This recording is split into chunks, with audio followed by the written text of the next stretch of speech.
இந்த வீடியோவை பார்க்குற எல்லாருமே என்ன நினைச்சிருப்பாங்கன்னா, தமிழக வெற்றி கழகத்தினரோட அளப்பறைக்கு கொஞ்சம் கூட அளவே இல்லையா? அப்படின்ற மாரி தான் தோணியிருக்கும். இது மருத்துவமனையா? இல்லன்னா தியேட்டரா? எங்க பார்த்தாலும் நீங்க பண்ற லொல்லுக்கு அளவே இல்லையப்பா! அப்படின்ற மாரி தான் எல்லாருமே தங்களுடைய கருத்துக்கள சொல்லிட்டு வந்துட்டு இருக்காங்க. இப்ப என்னன்னா, சென்னையில ஒரு அரசு மருத்துவமனையில ஒரு சிகிச்சை மையத்த வந்து தொறந்து வச்சிருந்தாங்க. அங்க வந்து அந்த ஸ்கேன் பண்றதுக்காக ஒரு ஸ்க்ரீன் காட்டியிருப்பாங்கல்ல. ஸ்கேன் பண்றப்போ ஒரு டிவி மாதிரி வச்சிருப்பாங்க. ஸோ, அதுல வந்து எல்லா டீட்டெயிலும் காட்டுவாங்க. ஸோ, அந்த இடத்துல வந்து கில்லி படம் வந்து ப்ளே ஆயிருந்துச்சு. ஸோ, அந்த ஒரு இடத்துல வந்து நம்மளுடைய அமைச்சர் அருண்ராஜ் அவர்கள் வந்து ஆய்வு நடத்துறாரு.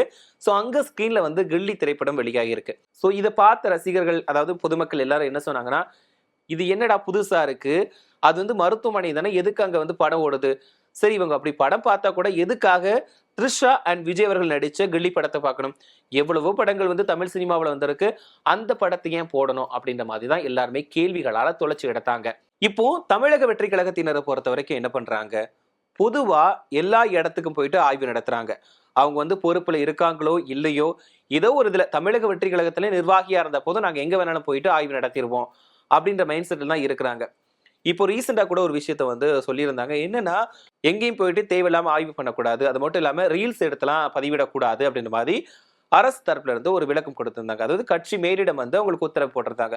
அத யார் கண்டுப்பாங்க? தமிழக வெற்றி கழகம் ஆட்சி நடக்குதுல்ல. ஸோ அதனால எதுவுமே கண்டுக்காம அவங்கவங்க இஷ்டத்துக்கு போயிட்டு ஆய்வு நடத்துறதா இருக்கட்டும், அத ரீல்ஸா எடுத்து கொஞ்சம் மாஸா எடிட் பண்ணி போடுறதா இருக்கட்டும், அதெல்லாம் பண்ணிக்கிட்டு இருக்காங்க. ஸோ இது வந்து மாற்றத்துக்கான அறிகுறியா அப்படிங்கிறது தெரியல.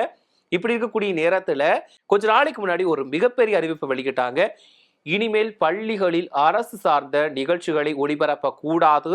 அரசு சார்ந்த எந்த விதமான நிகழ்ச்சிகளுக்கும் தடை விதிக்கப்படுகிறது. பொதுமக்கள் மத்தியில் கட்சி சார்ந்த நிகழ்ச்சிகளை நடத்தக்கூடாது அப்படின்னு முக்கிய அறிவிப்பை வெளியிட்டிருந்தாங்க. ஆனா அடுத்த நாளே முதலமைச்சர் விஜய் அவர்கள் வந்து கரூருக்கு போனார் இல்லையா? அந்த ஒரு நிகழ்ச்சியை ஒரு அரசு பள்ளியில நல்ல பெரிய ஸ்கிரீன்ல போட்டு காட்டினாங்க மாணவர்களுக்கு. இது பெரிய அளவுல சர்ச்சையா வெடிச்சது. ஆனா சொல்லக்கூடாது. அடுத்த நாளே தலைமை ஆசிரியரை வந்து சஸ்பெண்ட் பண்ணிட்டாங்க. சோ இப்படியுமே நடக்குது. எந்த மாதிரி வந்து தமிழக வெற்றி கழகத்தினர் வந்து பள்ளிகளுக்குள்ள நிறைய விஷயங்களை வந்து ஊடுருவல் பண்றாங்க அப்படின்னு கூட சொல்லலாம்.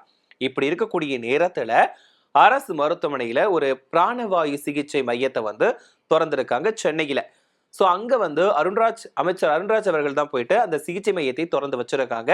சோ அங்க வந்து நோயாளிகளுக்கு சிகிச்சை பண்றதுக்கு வந்து கிட்டத்தட்ட 2ல இருந்து 3 மணி நேரம் ஆகுமா. சோ அப்போ நோயாளிகளோட அந்த ஒரு மனநிலையை வந்து கொஞ்சம் சமச்சீரா வச்சுக்கிறதுக்காக அங்க வந்து படம் போட்டு காட்டுறாங்களாம். சோ அதுக்காக தான் இந்த டிவி வச்சிருக்காங்களா. அது வந்து ஸ்கேனிங் அந்த மாதிரி சம்பந்தப்பட்டது கிடையாது. நோயாளிகள் வந்து சிகிச்சை நேரத்துல 2ல இருந்து 3 மணி நேரம் இருக்கக்கூடிய நேரத்துல அவங்களுக்கான ஓய்வு எடுக்கிறதுக்காகவும், அதை கொஞ்சம் மனசை வந்து சமநிலைப்படுத்துறதுக்காகவும் தான் அந்த ஸ்கிரீன்ல வந்து படம் போடுறதுக்காக வச்சிருக்காங்களாம். சோ அதுக்கான டிவி தான் அதுதான். சோ அதனால இப்போ அமைச்சர் வந்து அருண்ராஜ் அவர்கள் வந்து அங்க போயிட்டு அந்த பில்டிங் ஓபன் பண்ணி வச்சுட்டு சோ அங்க ஆய்வு நடத்தியிருக்காரு. சோ அப்போ கில்லி படத்தை வந்து போட்டிருக்காங்க. இப்போ எல்லாரோட கேட்கக்கூடிய கேள்வி என்னன்னா, ஓகே, உங்களுடைய கான்செப்ட் வந்து நல்லா தான் இருக்குது. நோயாளிகளுக்காக தான் நீங்க வந்து யோசிச்சு இந்த விஷயத்த பண்ணியிருக்கீங்க. நாங்க அதை அக்செப்ட் பண்ணிக்கிறோம். ஆனா இதுல எதுக்காக விஜய், த்ரிஷா அவர்கள் சேர்ந்து நடிச்ச கில்லி திரைப்படத்தை போடணும்? அங்க வந்து எத்தனையோ படங்கள் இருக்கு. ஏன் வேற ஹீரோக்களே தமிழ்நாட்டுல கிடையாதா? வேற ஹீரோயின்ஸே தமிழ்நாட்டுல கிடையாதா? நீங்க இந்த படத்தை போடுறதுக்கான முக்கியமான காரணம் என்ன? முதலமைச்சரா இருக்கக்கூடிய ஒரு விஜய் அப்படிங்கிறதுனால அவருடைய படத்தை போடுறீங்களா? அப்படின்ற மாதிரி கேள்விகளை எழுப்புறாங்க. சோ இந்த மாதிரி கூட நீங்க மார்க்கெட் பண்ணுவீங்களா? இந்த மாதிரி கூட நீங்க விளம்பரத்தை தேடுவீங்களா? அப்படின்ற மாதிரி தான் எல்லாருமே சாடிட்டு இருக்காங்க. ஏன்னா அவங்க கேட்கக்கூடிய கேள்விகளும் சரிதான். ஏன்னா இப்போ தமிழகத்தை பொறுத்த வரைக்கும், தமிழ் சினிமாவை பொறுத்த வரைக்கும் எக்கச்சக்க நடிகர்கள் இருக்காங்க, எக்கச்சக்க நடிகைகள் இருக்காங்க, எத்தனையோ முன்னணி நடிகர்களும் இருக்கிறாங்க. அவங்களுடைய திரைப்படத்தை ஒளிபரப்பி இருக்கலாம்ல.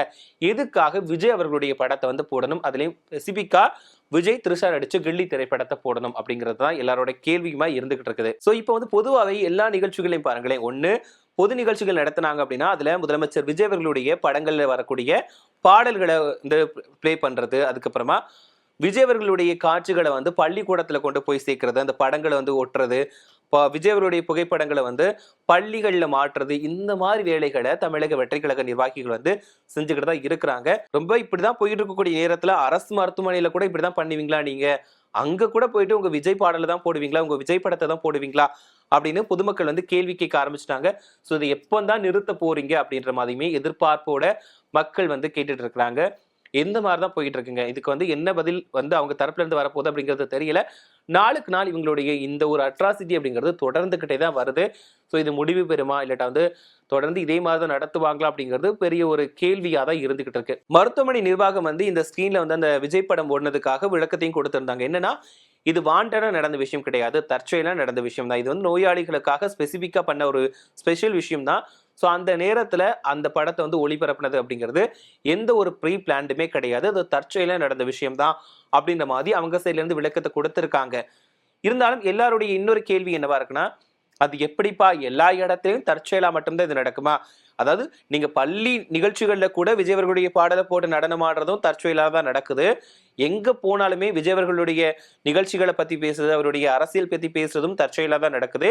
இப்போ மருத்துவமனை முதற்கொண்டு அந்த ஸ்கிரீன்ல, அதாவது அந்த டிவில பிளே பண்ணக்கூடிய அந்த படமும் விஜய் அவர்களுடைய படமா பிளே பண்றது தற்செயலா நடக்குது அப்படின்னா எப்படி நாங்க நம்ப முடியும்? நீங்க சொல்றது எல்லாத்தையும் நம்புறதுக்கா நாங்க இருக்கிறோம் அப்படின்ற மாதிரியுமே ஒவ்வொருத்தரும் ஒவ்வொரு விதமான கருத்துக்களை சொல்லிட்டு இருக்காங்க. அதாவது இந்த மருத்துவமனையில அந்த நோயாளிகளுக்காக டிவி போட்டிருக்கக்கூடிய இந்த ஒரு விஷயத்தை வரவேற்றாலும் இந்த ஒரு படம் பிளே பண்ணது வந்து கொஞ்சம் விமர்சனத்துக்கு உள்ளாகி இருக்கு. நீங்க வந்து உங்களுடைய முதலமைச்சர் விஜய் அவர்களுடைய புகழை பரப்புறது தப்பே கிடையாது. சோ இது எந்தெந்த இடத்துல அப்படிங்கிறது ஒரு விஷயம் இருக்குல்ல. நீங்க அந்த விஷயத்துக்கு, அதாவது மருத்துவமனையில நல்ல விஷயம் பண்றீங்க. மக்களுக்காகவும் அந்த நோயாளிகளுக்காகவும் ஒரு சில விஷயங்கள் நல்ல விஷயங்கள் பண்றீங்க. ஆனா அந்த இடத்துல கூட நீங்க வந்து இப்படி அரசியல் பண்ணக்கூடாது. அரசியல் அப்படிங்கிறத தாண்டி விஜய் அவர்களும் த்ரிஷா அவர்களுடைய நடிச்ச படத்தை எதுக்கு பிளே பண்ணீங்க அப்படிங்கிறது தான் எல்லாரோட மிக முக்கியமான கேள்வியா இருக்குது. ஏன்னா நம்ம ஆரம்பத்துல இருந்து பார்த்துட்டு இருக்கோம், முதலமைச்சர் விஜய் அவர்கள் கூட வந்து த்ரிஷா வச்சு சேர்த்து பேசிட்ட இந்த ஒரு விஷயங்கள் வந்து தொடர்ந்து வந்துகிட்டே தான் இருக்குது. இப்போத்துல இருந்தால கிட்டத்தட்ட 6 மாதங்களா நடந்துட்டு இருக்கு.